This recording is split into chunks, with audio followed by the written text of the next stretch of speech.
ঠায় দাঁড়িয়ে দুটি পাকা সেতু, অথচ তেমন চলাচল নেই জনসাধারণ ও যানবাহনের।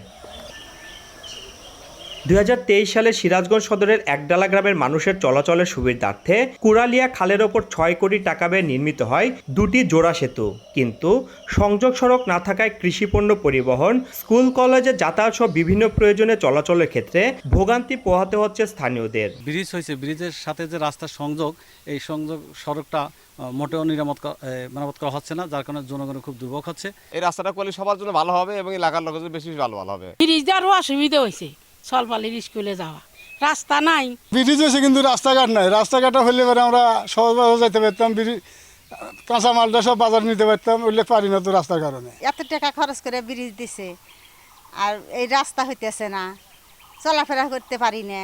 এই গ্রামের সবাই এখন খুব দুর্ভোগে আছে, নামার জায়গা নাই, ওঠার জায়গা নাই, খুব কষ্টে আছে লোকজন। শিক্ষা প্রতিষ্ঠানে যাইতে আমাদের হেঁটে হেঁটে যাওয়া লাগে, আমাদের অনেক অসুবিধা হয়। ছেলে মেয়েদের ভালো বিয়া শাদীও আসতেছে না, রাস্তা নাই, পরিবেশ ভালো না, তার কারণে আমরা আমাদের এদিকে অনেক সমস্যা হইতেছে। সেতুর সংযোগ সড়কের স্থানে সরকারি জমি না থাকায় কাজ শুরু করা সম্ভব হয়নি। তবে এলাকাবাসীর সঙ্গে আলোচনা করে দ্রুত ব্যবস্থা নেওয়ার আশ্বাস স্থানীয় সরকার প্রকৌশল বিভাগের। সেখানে আমরা যে মেসেজটা দিয়েছি এলাকার জনগণকে, তাদেরও রাস্তার দরকার, তারাও খুব সমস্যায় আছেন, যে তারা নিজেরা বসে নিজেরা মিটিং করে যদি তারা নিজেরা আমাকে 700 মিটার রাস্তা বের করে দিতে পারেন তাদের জমির উপর দিয়ে সবাই শেয়ার করে, তাহলে আমরা রাস্তাটা করে দিতে পারবো। সেতু দুটি সংযোগ সড়ক নির্মাণ হলে আশপাশে প্রায় 20 গ্রামের মানুষ সুফল পাবেন।